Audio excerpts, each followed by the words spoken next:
उत्ते सैल्फियां बन रही, उत्ते फोटो बन रहा है, कभी गुंबद खजरा शरीफ के सामने खड़ के बन रहा है, कभी मुआजा शरीफ के सामने। हया मुक गया तो रसूलुल्लाह को गया मुजरिम, गुनाह करके पहुंचा, हुजूर मैं गुनाहगार हाँ, तो उन्होंने सामने फोटो बना रहा अपने, भाई मैं मुआजा शरीफ के सामने खड़ा। हया ही मुक गई उम्मत नूं, अदब कोई नहीं, तो फिर गल किहड़ी रह गई, भाई तुसीं किहड़े उम्रे हज करन जांदे हो, तुसीं फोटो खिचाण जांदे हो हुजूर दे नाल। घंटियां वज रही नमाज के दौरान, जनाब नमाज हो रही जनाब, उस तो बाद फौरन जनाब एयरपोर्ट पर उतरिया, उत्तों एक फोटो भेजा जी मैं जद्दे पहुँच गया, फिर जनाब एहराम बदया, फिर जनाब काबे विच गया, तो वेख जी मैं हुण तवाफ कर रहा, तो अपनी तस्वीरां भेज रहे।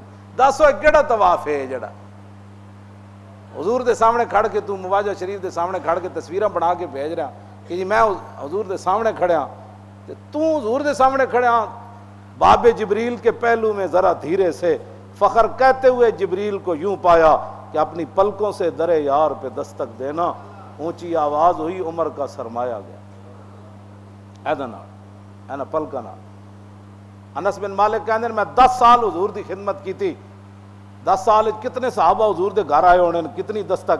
कहते मैं अबू बकरो उमर तो लैके ते वाशी बिन हरब तक जिन्हें एक बारी हुजूर ने वेख्या, जेड़ा भी दरे रसूल ते आया उन्हें इंज दरवाजा नहीं खड़काया, उन्हें इंज नाखना ना दरवाजा खड़काया। आज असी केड़े अदब की तरफ चले गए, अदब भी खो बैठे। अदब ही तो एक चीज़ है जी बंदे कितों चुक के कितने लै जाती। बंद कोई तस्वीर खिचाण जाता मदीना पाक, कोई काबे नाल तस्वीर बना रहा, कोई हाजर असवद नाल तस्वीर बना रहा, कोई जनाब ओद पहाड़ शरीफ च कोई अमीर हमजा दी मुबारक कबर नाल तस्वीर बना रहा। तस्वीर बनाने जाते हो, ये सारा कुछ छड्डो, मालिक वेख रहा है। इज़ला फ़र्क़ बैन मौती व हयाती फ़ी मुशाहदती लि उम्मती व मारिफती बि अहवालिहिम व निय्यातिहिम व अज़ाइमिहिम व ख़वातिरिहिम व ज़ालिका इंदहु जलियुन ला ख़िफ़ा बिही। इमाम इब्न हजर अस्क़लानी फरमाते हैं इस बात में कोई फ़र्क नहीं कि हुज़ूर ज़ाहिरी दुनिया में जलवागर हो या तशरीफ़ ले जाएँ, हुज़ूर को यह भी पता है मेरा उम्मती क्या कर रहा है, मेरा उम्मती किधर जा रहा है, मेरे उम्मती के दिल पर क्या गुजर रही है, हुज़ूर को यह भी पता है। जब हुज़ूर को पता है कि इस वक्त मैं क्या सोच रहा हूँ और आप क्या सोच रहे हैं, तो हमें किसी को बताने की ज़रूरत ही नहीं। हुज़ूर को तो पता है, और किस नीयत से आप आए बैठे हैं और मैं यहाँ किस नीयत से आए बैठा हूँ, हुज़ूर को यह भी पता है। जब हुज़ूर ये सारी बातें जानते हैं तो तस्वीर किसी की वहाँ बने या न बने, हुज़ूर के सामने तो वो बंदा पहुँच गया। अपने उम्रे भी सही करो, अपने हज भी सही करो, अपनी नीयतां भी सही करो, अपने करतूत भी सही करो। हुज़ूर ने फरमाया ना एक वक्त आ जाएगा तो मेरी उम्मत ऐ भी हो जाना है, ऐ भी हो जाना है, ऐ भी हो जाना है, ऐ भी हो जाना है। आपने फरमाया फ़क़ाला ज़ाका इंदा अवान ज़हाबिल इल्म, हुज़ूर ने फरमाया ये वो वक्त होगा जब इल्म चला जाएगा।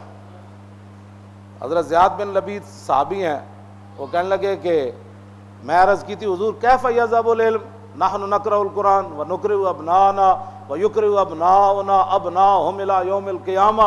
हुज़ूर आप फरमा रहे हैं इल्म चला जाएगा, फिर मेरी उम्मत पर ये मुसीबतें आ जाएंगी। कैसे इल्म चला जाएगा?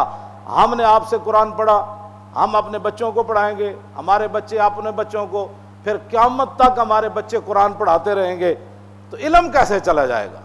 आज कुरान को लोग इल्म समझते ही नहीं, हालांकि हुजूर के सामने तो इल्म नाम ही कुरान का रखा। हुजूर ने बोला इल्म चला जाएगा, साहबी ने आगे ये नहीं कहा बायोलॉजी चली जाएगी, टेक्नोलॉजी चली जाएगी, इल्म चला। उनका कैसे इल्म चला जाएगा? नहनु नक़रउल कुरान व नुक़रिउ अबनाना व युक़रिउ अबनाउना अबनाहुम इला, कैसे इल्म चला जाएगा हुजूर? हम आपसे कुरान पढ़ते हैं, हम अपने बच्चों को कुरान पढ़ाएंगे। ऐ इल्म साहबी, हुजूर ने भी यही इल्म मुराद लिया और साहबी ने भी यही इल्म समझा। आज हम अपने बच्चों को कुरान से बचा बचा कर जवान करते हैं, पूरी नस्ल एक जवान हो गई और कुरान से हमने बचा के उनको जवान किया, कुरान की हवा भी नहीं लगने दी। जब मैं कहता हूं कि या अल्लाह मेरा हाल देख, आवाज़ आती है बंदे अपना नामा अमाल दे। वो मुअज़्ज़ज़ थे ज़माने में मुसलमान होकर और हम खार हुए तारके कुरान। इल्म तो हुजूर ने भी इसको करार दिया कुरान को, और सहाबी ने भी यही समझा। तो आपने फरमाया अनकुन्तु ला अराका मिन अफ़क़ा रजुलिन बिल मदीना थे सकिलत का उम्मुका ज़ियाद अवलैसा हाज़िल यहूद वन नसारा यक़रऊन तौरात वल इंजील वला यअमलून बिशैइन फ़ीमा। फरमाया मैंने तो समझा था ज़ियाद तुम मदीना पाक में बड़े आलिम आदमी हो, बड़े समझदार हो, तेरी माँ तुझे रोए ये क्या बात कर रहा है तू? फरमाया ये यहूदी और नसरानी नहीं है जो तौरात और इंजील पढ़ते हैं, अर्ज़ की पढ़ते हैं। तो फरमाया पढ़ते ज़रूर हैं लेकिन जो उसमें लिखा है अमल नहीं करते। फरमाया मेरी उम्मत भी कुरान को छोड़ देगी। मजीद वीडियोस और अपडेट्स के लिए YouTube पर Allama Khadim Hussain Rizvi official channel subscribe करें और बेल आइकॉन पर भी क्लिक करें।